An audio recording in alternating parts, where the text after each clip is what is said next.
exactement pour ça qu'on fait cette plongée aujourd'hui.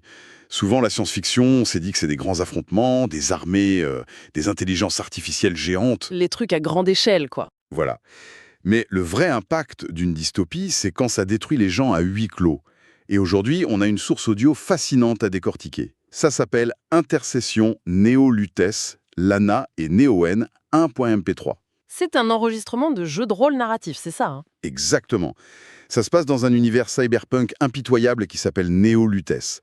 Et la mission de notre analyse d'aujourd'hui, c'est de voir comment cette guerre géopolitique massive, entre des corpos surpuissantes et des rebelles, elle s'infiltre comme un poison pour détruire les liens familiaux. Et honnêtement, ce document sonore, c'est une mine d'or.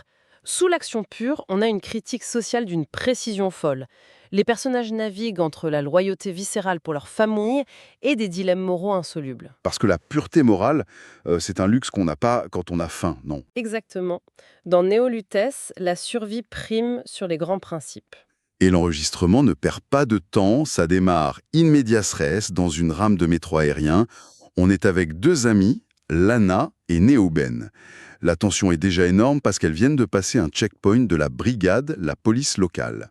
Elle croit pouvoir souffler, les portes se ferment et là, Bam! Flash info sur les écrans du métro. c'est la pire nouvelle possible. Le flash annonce que leur fixeur a été capturé. Et pour bien comprendre, dans ce genre d'univers, un fixeur, c'est pas juste un contact dans ton téléphone. C'est la plaque tournante, c'est ça. C'est ça, c'est le gars qui trouve les missions, le matos et surtout qui garantit la sécurité. Sans lui, un groupe de mercenaires est totalement aveugle. Là, il s'appelle Merlin, alias Captain Noisette. Le pseudo est génial d'ailleurs. Mais bon, la perte de ce Captain Noisette, c'est catastrophique.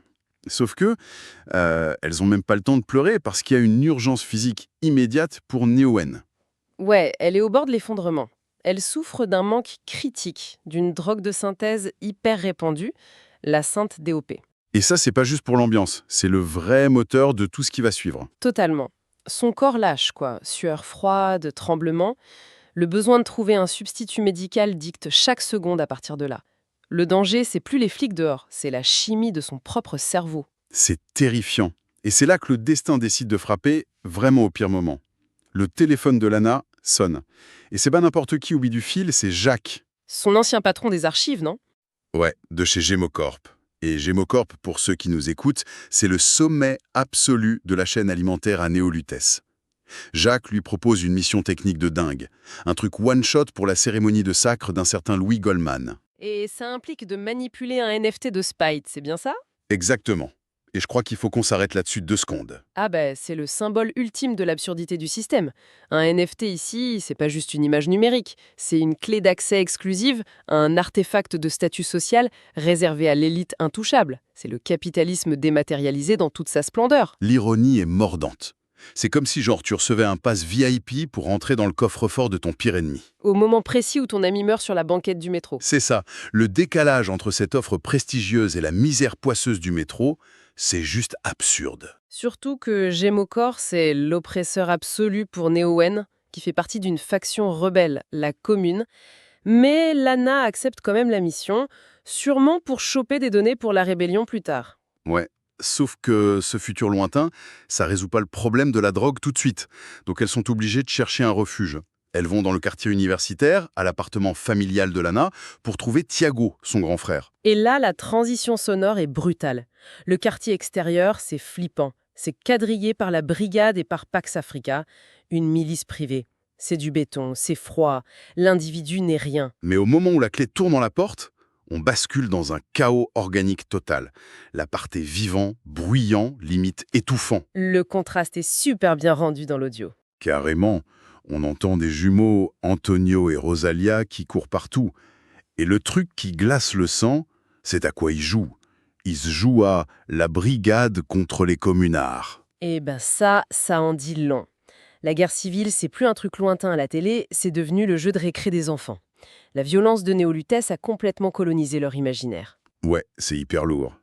Et l'exploration de l'appart continue. On tombe sur Alba, la grande sœur.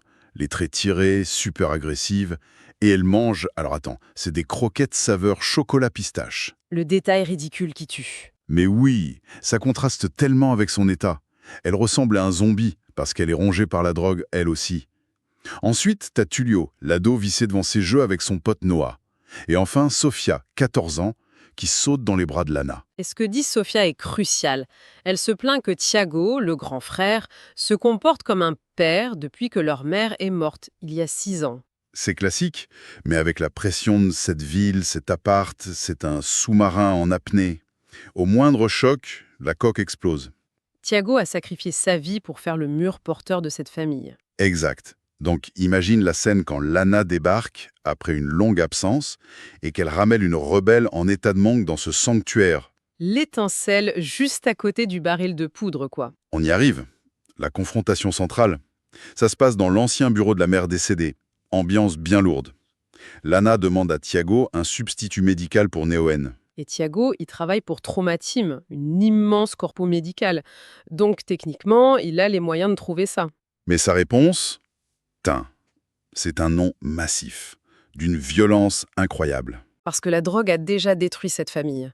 Alba, dans le couloir, c'est la preuve vivante. Et l'ombre de la mère plane là-dessus. Il a juré de plus jamais laisser entrer ce poison. Et très vite, ça part en affrontement idéologique féroce. D'ailleurs, petite pause pour notre auditoire, on rappelle que dans cette analyse, on rapporte purement les points de vue de la source. Tout à fait.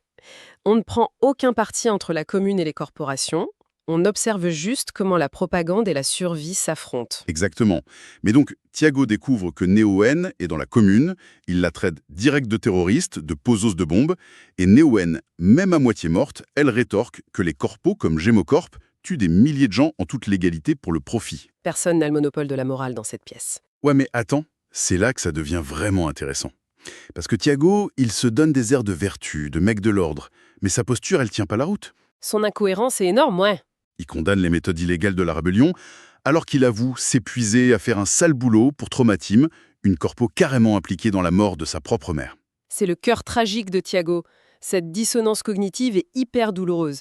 Il exerce une violence institutionnelle brutale pour une boîte qu'il déteste et il reproche à Néoen sa violence politique désespérée. En fait, le système les a tous les deux broyés, mais au lieu de le voir, il se tire dessus. C'est tellement ça. Mais comme la morale mène nulle part, ils sont obligés de devenir pragmatiques. On passe au pacte faustien. Néoen lui propose un marché de dingue. En gros, elle cible les deux failles de Tiago.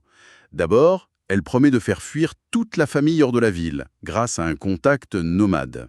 L'espoir absolu pour Tiago de sortir les siens de cette prison à ciel ouvert. Et la deuxième promesse, une vengeance.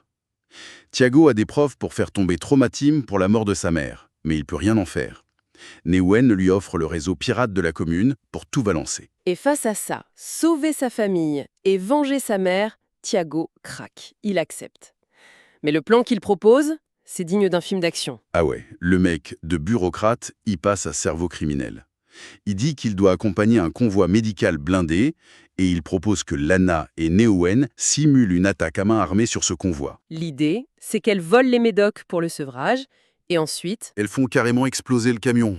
voilà, explosion totale pour effacer les preuves du vol ciblé, masquer la disparition des drogues et surtout faire passer Tiago pour une simple victime collatérale. Ça le protège des représailles. C'est brillant et complètement fou. Et juste après ça, Néoen fait un truc hyper bizarre. Pour prouver qu'elle peut assurer le plan malgré son état, elle balance des fléchettes de plumes super acérées dans les murs du bureau. Ce qui rend Lana folle de rage parce qu'elle bousille le papier peint de leur mère. Ouais, mais pourquoi elle fait ça? C'est le meilleur moyen de braquer Tiago. C'est un pur réflexe de survie psychologique. Elle se sent humiliée, elle vient de mendier sa vie à un mec qui bosse pour ses ennemis. Lancer ses fléchettes, c'est marquer son territoire. C'est dire « Ok, je suis faible, mais je reste dangereuse ». C'est le petit animal acculé qui montre les dents. C'est exactement ça. Elle cherche à rééquilibrer les pouvoirs dans la pièce. Et le bilan de cette scène, c'est que Tiago, le grand protecteur antiterroriste de la famille, vient de planifier tranquillement un braquage armé et la destruction du matériel de sa propre boîte. Le système l'a forcé à devenir ce qu'il méprisait le plus. La ligne entre citoyen et criminel n'existe plus du tout. L'adrénaline retombe et on passe à la dernière partie, les épilogues. Souvent, les moments de silence après la crise sont les plus lourds. On retrouve Néoen d'abord, seule dans un pub miteux. Ouais. Elle épluche les infos que Merlin a envoyées avant de se faire capturer. Des infos sur le passé de sa mère. Et là, c'est la claque. On découvre que la mère de Néoen était gouvernante pour Louis et Elizabeth Goldman. les grands patrons de Jimocorp. Et Neoen réalise un truc dévastateur. Et si le père biologique de Neoen était un haut dirigeant de Jimocorp? Ça remet toute son existence militante en question. Grave. Sa mère l'aurait endoctriné et poussé dans la rébellion armée, non pas par idéal politique, mais par terreur absolue qu'elle la quitte pour l'argent de ce père fantôme. Ses sacrifices, ses blessures, tout ça, c'est juste le traumatisme d'abandon de sa mère. C'est fou comme cette idée de corruption systémique s'infiltre partout. Même l'identité de Neoen s'effondre. Et pour Thiago, c'est pas plus joyeux. On l'entend bosser pour Traumatim, en armure tactique, en train d'enfoncer des portes d'appart qui ressemblent aux siens. Et le soir, il prépare le repas pour ses frères et sœurs, en repassant en boucle le braquage qu'il va faire le lendemain. La culpabilité l'écrase. Il terrorise des familles précaires le jour et prépare un attentat le soir pour sauver la sienne.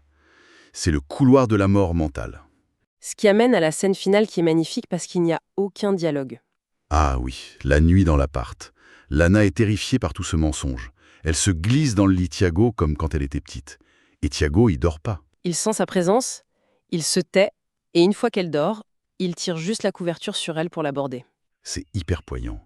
Ce geste minuscule de tendresse au milieu de toute cette violence urbaine. C'est l'impuissance absolue. Il ne peut pas réparer le monde, alors il lui remonte sa couverture, quoi. Et c'est là que cette exploration prend tout son sens.